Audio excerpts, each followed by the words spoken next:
Grandes batallas de la Guerra Civil Española.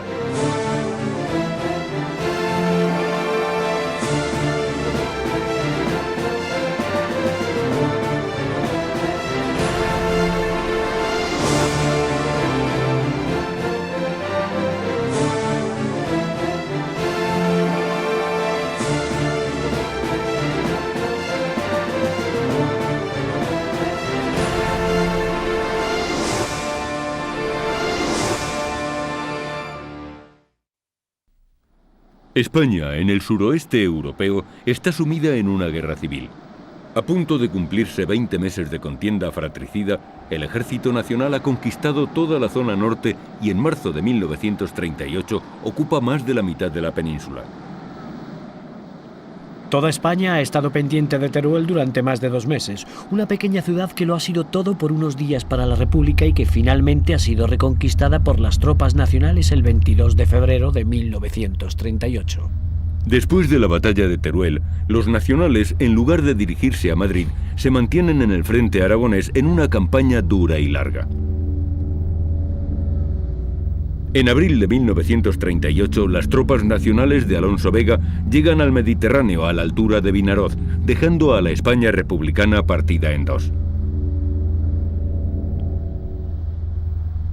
Ante los acontecimientos en mayo de 1938, el general Vicente Rojo prepara los preliminares de lo que será la batalla del Ebro, otra maniobra de distracción para frenar la ofensiva nacional en Aragón y Levante.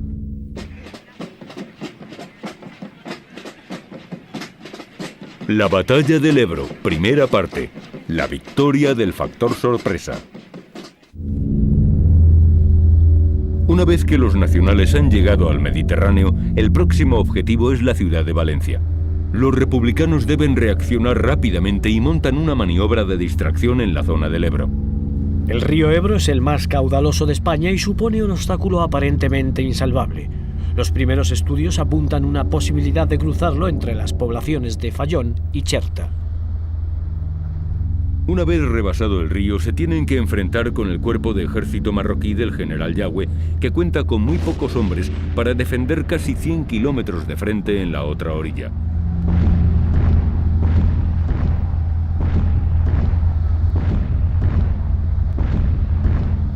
Negrín, el presidente del gobierno, ordena al general Rojo que forme el ejército del Ebro para lanzar una nueva ofensiva. Entre las filas nacionales y según los informes de sus espías tienen constancia de movimientos de tropas en la zona del Ebro. El general Yagüe se convence de que van a sufrir un ataque inminente.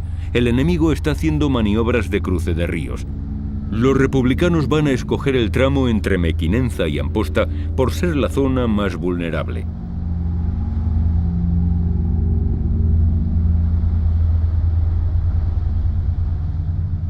Nunca antes en la Guerra Civil Española ningún bando ha osado realizar una acción tan aparentemente suicida y desesperada.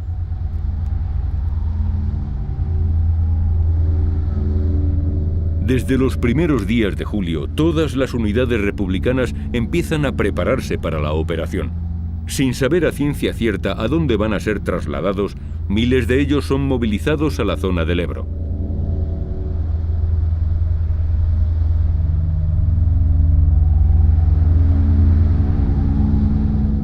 El ejército del gobierno realiza prácticas de marchas nocturnas y de cruce de tropas sobre agua, sin saber que están ensayando un ataque real sobre el Ebro.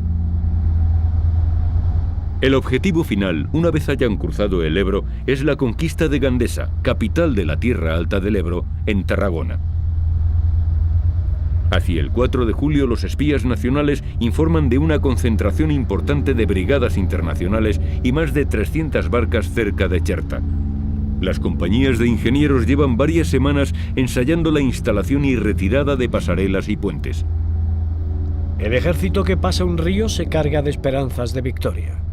La maniobra más bella de toda la guerra está a punto de comenzar. Se trata de una acción sin precedentes en la historia de los conflictos armados.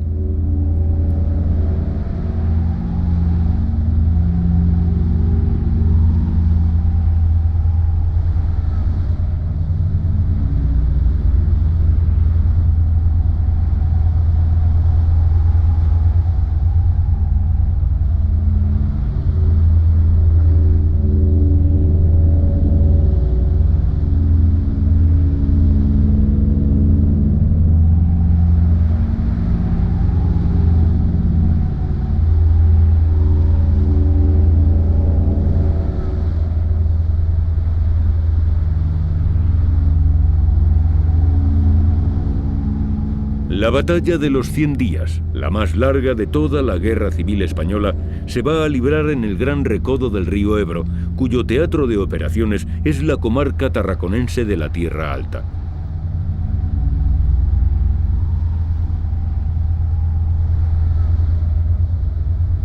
Su capital es Gandesa, un importante nudo de comunicaciones en territorio nacional. Ríos tan caudalosos como el Ebro son considerados poco menos que barreras insalvables en todos los tratados de la guerra y la ciencia militar. A priori, pasar un río a viva fuerza en un frente organizado es una acción condenada al fracaso.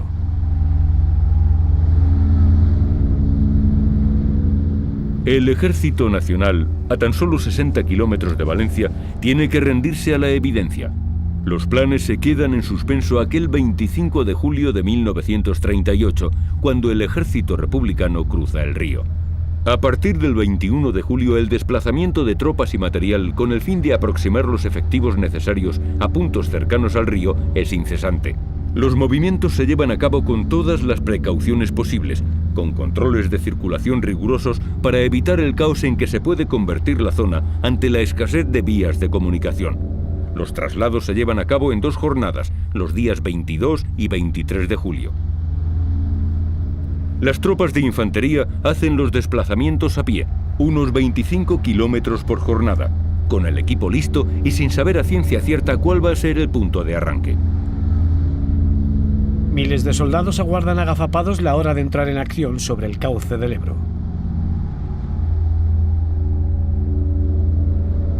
La zona elegida por los republicanos se encuentra defendida por el general Yagüe y su cuerpo de ejército marroquí. Compuesto por 4 divisiones y varias unidades sueltas, se encuentra situado entre el mar y el sector del río Segre. Con una orografía llena de valles y elevaciones entre las que se encuentran las sierras de Pandols y Cabals, es una zona demasiado amplia y complicada para ser defendida por tan pocos hombres.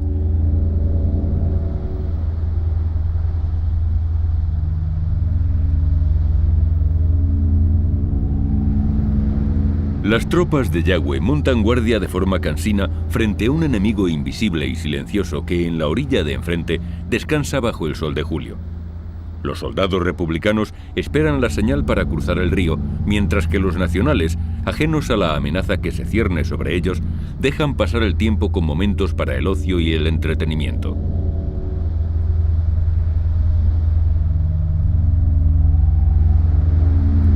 Bajo el sol abrasador de finales de julio de 1938, las tropas nacionales no imaginan la magnitud del próximo ataque.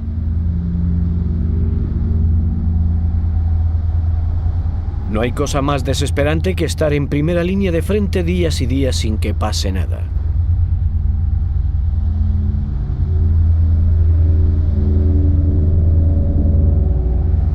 El general Yagüe cree que los republicanos serán incapaces de emprender una acción basada en el cruce del río. Después de un desembarco, es la operación más difícil que hay en una guerra. Requiere muchas cualidades y ninguna o muy pocas de estas condiciones reúne el enemigo.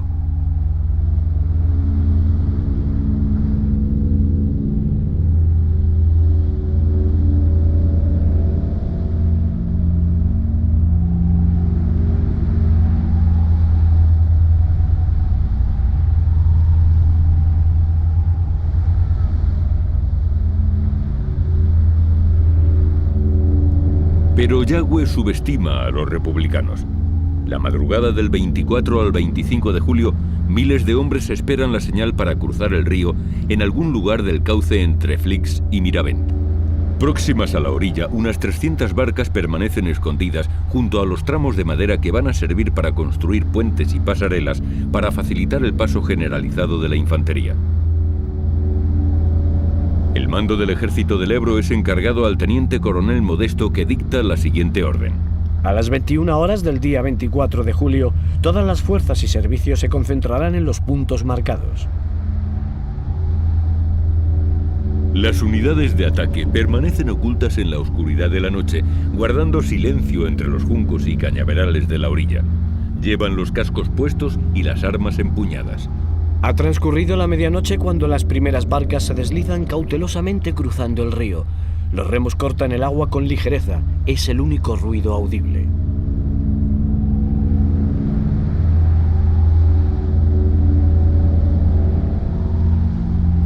La compañía de ametralladoras del 121 Batallón Republicano es la primera que franquea el río como vanguardia para establecer la primera cabeza de puente en la orilla opuesta. Una vez ocupada, sitúa las ametralladoras y protege el paso de las otras unidades. Simultáneamente, los pontoneros tienden las primeras pasarelas de tiro rápido.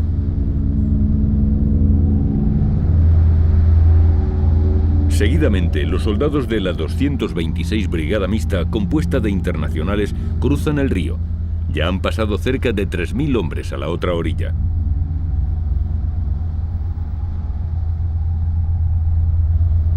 Dos horas después de la medianoche, llegan los primeros partes del alto mando republicano. El desembarco se ha realizado con éxito. Se trata de una maniobra brillante. En la orilla opuesta, las tropas nacionales no sospechan el taimado ataque enemigo de que están siendo objeto. El 24 de julio, en el cuartel general de Caspe, dice Yagüe: Bien, vamos a dormir, que esta noche los rojillos no parece que traten de pasar el Ebro.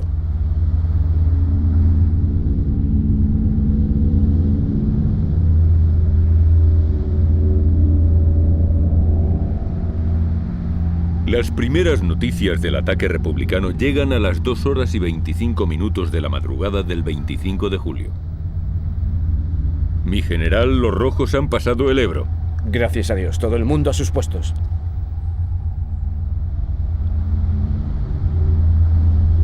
Los soldados del ejército del Ebro atraviesan el río, arrollan a los nacionales y establecen la cabeza de puente. Detrás de la 226 Brigada Mixta siguen los infantes de la 227 y algunos batallones de la 50.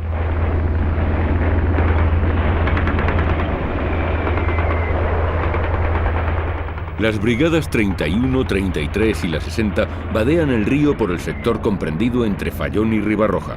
A la 1 de la madrugada, la 60 Brigada Mixta se infiltra con sus unidades por Flix.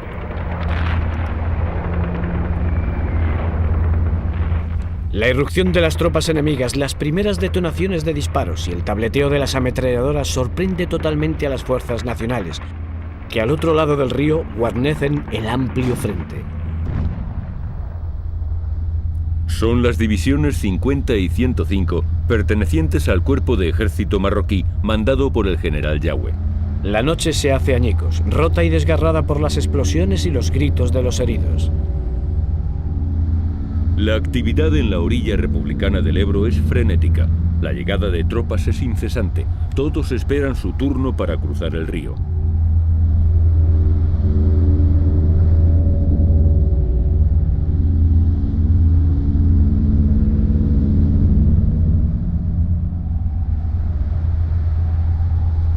Van concentrándose los carros blindados para que, una vez instaladas las pasarelas y puentes, puedan cruzar el río.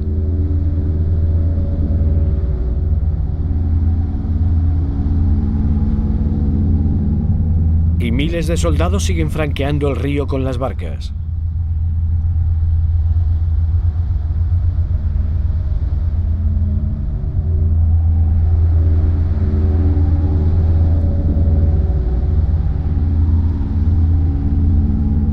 Una vez vadeado el río, el punto de destino es Gandesa. No hay tiempo que perder.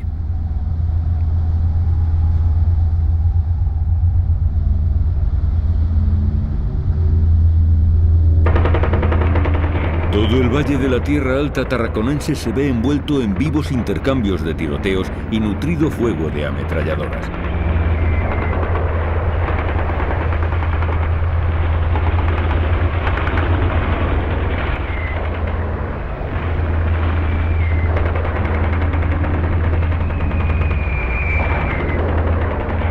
Si las fuerzas republicanas logran dominar todos los caminos, las tropas de Yagüe serán fácilmente aniquiladas.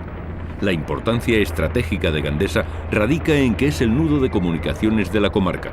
Sin vacilaciones, las tropas republicanas se lanzan a su objetivo bajo una cortina de fuego de fusiles, ametralladoras y morteros. La larga noche queda atrás. El sol extiende su luz alumbrando el valle del Ebro y todo el vasto escenario que comprende Gandesa, Villalba y las sierras de Cabals y Pandols, donde durante los próximos 3 meses va a librarse la última operación de gran estilo, una de las batallas más sangrientas y decisivas de toda la Guerra Civil Española, la Batalla del Ebro.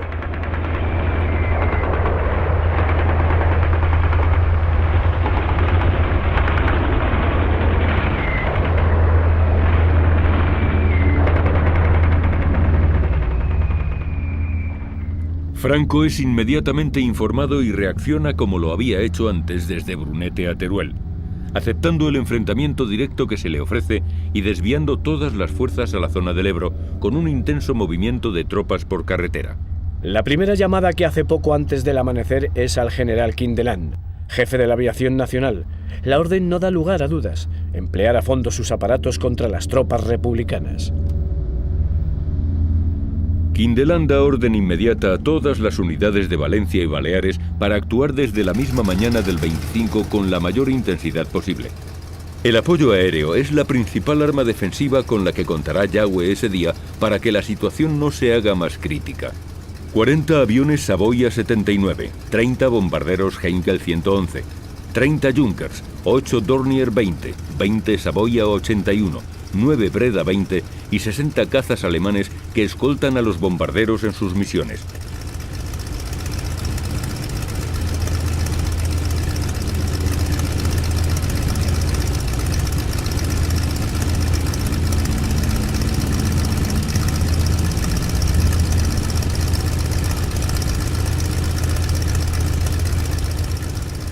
La aviación republicana no hace acto de presencia en los cielos hasta el día 28. Al comienzo de la ofensiva, los aviones se hallan protegiendo Valencia para no perjudicar el elemento sorpresa. Pero sin dominar el cielo resulta casi imposible moverse en la tierra. Pese a la brillante y rápida actuación de la aviación nacional, el grueso del ejército republicano cruza el Ebro.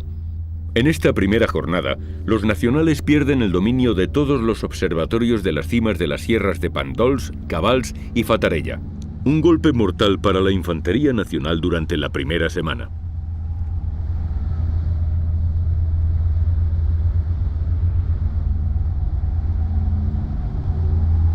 Como una prolongación de la Sierra de Pandol se alza Cabals, uno de los principales y decisivos escenarios de la batalla del Ebro. Un terreno con abruptos desniveles dentro de un paisaje rocoso en extremo que dibujan numerosos barrancos y desfiladeros. Cabals será uno de los objetivos perseguidos por ambos bandos durante toda la batalla. Desde los embalses de Camarasa, Tremp y Terradets, controlados por las fuerzas nacionales, se provoca la primera inundación. Los soldados republicanos corren desorientados. Para muchos será demasiado tarde. Entre los troncos que bajan con la riada, algunos van acompañados por flotadores con cargas explosivas que al golpear con los puentes o pasarelas saltan por los aires.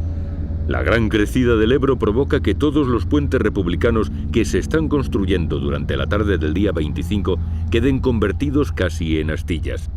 En el transcurso de los 4 meses de batalla se van a provocar 4 grandes crecidas del Ebro, pero ninguna tan decisiva y determinante como esta primera.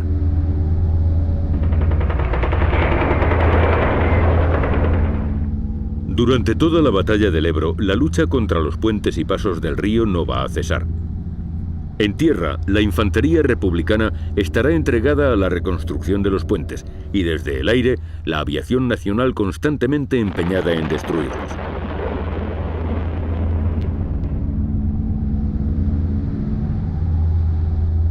El principal acierto de los ingenieros de la República será su técnica para enmascarar puentes.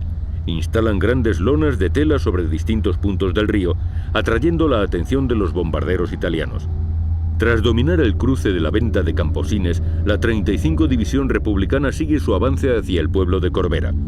Todas las unidades nacionales, ante el intenso fuego artillero, retroceden hacia Gandesa, a escasos kilómetros de Corbera.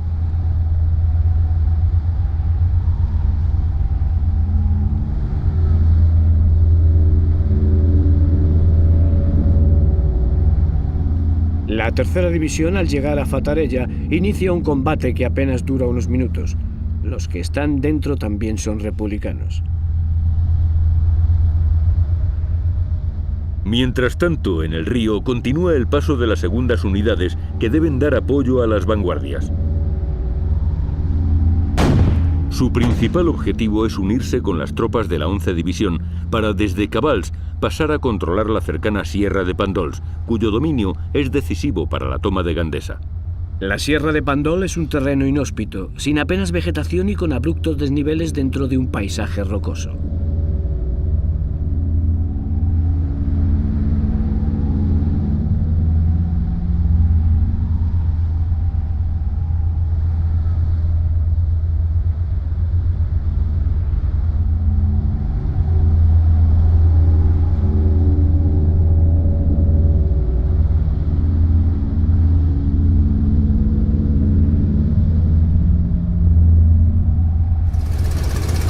El único enemigo imposible de repeler para los republicanos es la aviación nacional, que está siendo muy efectiva desde el primer día.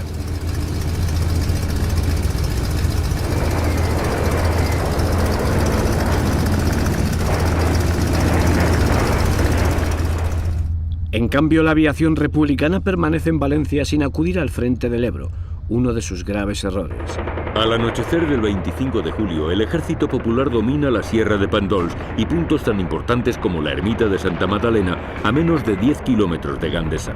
Controla 800 kilómetros cuadrados gracias a la sorpresa y rapidez del cruce del Ebro. Las bajas en ambos bandos son innumerables, y el informe del cuerpo de ejército marroquí a las órdenes del general Yagüe es dramático. Aguas del río que bañan aldeas, aguas que traen cadáveres de jóvenes soldados muertos en el Ebro. La toma de Gandesa por parte de los republicanos significaría un golpe moral y militar de incalculables dimensiones. Su importancia estratégica radica en que es el nudo de comunicaciones de la comarca. Pasado ese punto, y por la depresión del terreno, ya no hay otro sitio donde el Ejército Nacional pueda frenar el avance.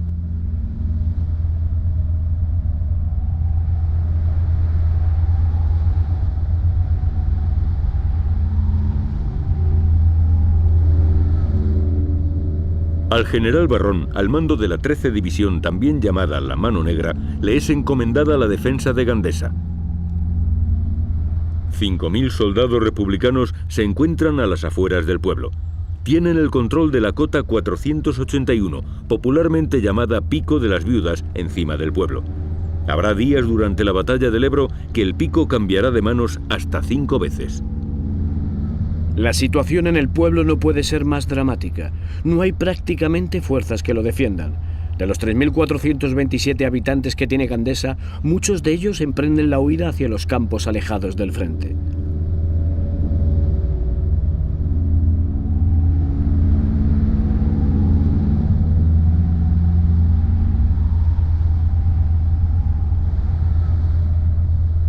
Las primeras unidades de la 35 División efectúan el primer ataque sobre Gandesa cuando anochece. Es un ataque preventivo para ver con cuántas fuerzas cuenta el enemigo.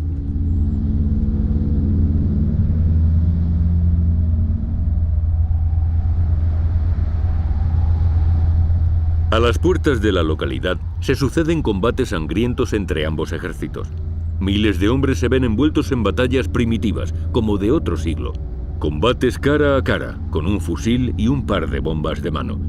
Unos deben aprovechar la sorpresa antes de que el enemigo se renueve, y los otros deben defender la posición a la espera de refuerzos. Alcanzadas las primeras casas del pueblo, en lugar de fortificarse, recogen agua y vino y retroceden a sus posiciones originales para abastecer a sus compañeros.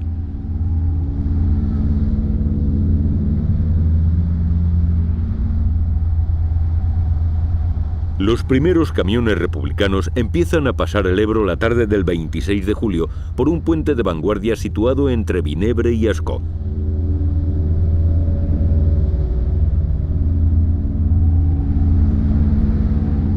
Toda la orilla izquierda del Ebro es un auténtico caos, con cientos de camiones, carros blindados, ambulancias, vehículos transportando tropas, soldados esperando su turno para pasar.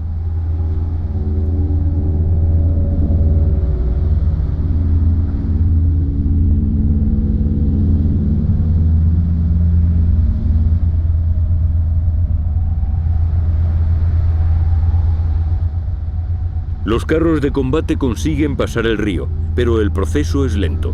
Cada unidad tarda media hora en realizar la maniobra. Tras ellos pasan las baterías antiaéreas y demás maquinaria pesada. Llegan a la orilla derecha del Ebro cargados de munición y con todo tipo de intendencia.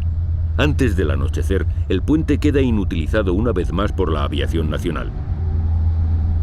No hay un segundo que perder. A primeras horas del 27 de julio se reanudan los combates en las afueras de Gandesa, pero los republicanos vuelven a ser rechazados por los hombres de Yagüe, que tienen la ventaja de hallarse parapetados dentro del pueblo.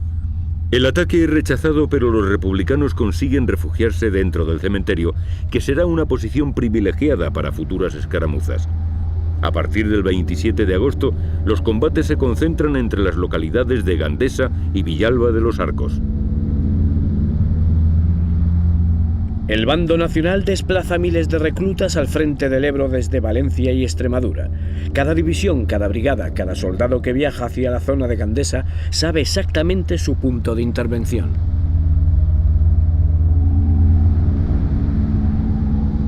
Vehículos blindados, tanquetas, motocicletas y camiones son también movilizados a la zona del Ebro para frenar la embestida republicana. La 74 División es inmediatamente destinada a Villalba. Una de sus unidades más importantes es la compuesta por el Tercio de Montserrat, formada por requetés catalanes. Y desde Valencia, la primera unidad que se desplaza a Cataluña es la 4ª División de Navarra, la más próxima de las que se encuentran desplegadas en el frente de Levante. La primera contraofensiva nacional coincide con uno de los combates más intensos en la cota 481. Saben que si se hacen con la altura, impedirán cualquier ataque desde la Sierra de Pandols. Los republicanos no perderán su dominio en ningún momento. El 30 de julio los vehículos cruzan el río de día, infringiendo así las normas de camuflaje que marca la táctica militar. En poco más de 6 días, la ofensiva del Ebro termina con un saldo de casi 20.000 bajas en los dos ejércitos.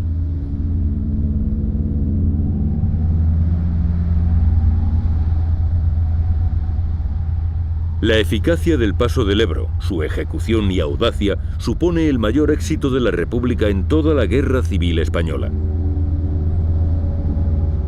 La primera fase de la batalla del Ebro ha sido de una belleza extraordinaria, sin ningún ruido de máquinas, sin tiros, sin nada, solo soldados silenciosos cruzando el río de madrugada, llegando a la otra orilla y cogiendo por sorpresa a las tropas enemigas. Superado el escollo de las aguas, el avance ha sido vertiginoso, a pesar de haberse hecho a pie, sin apoyo de camiones ni de otros medios de transporte.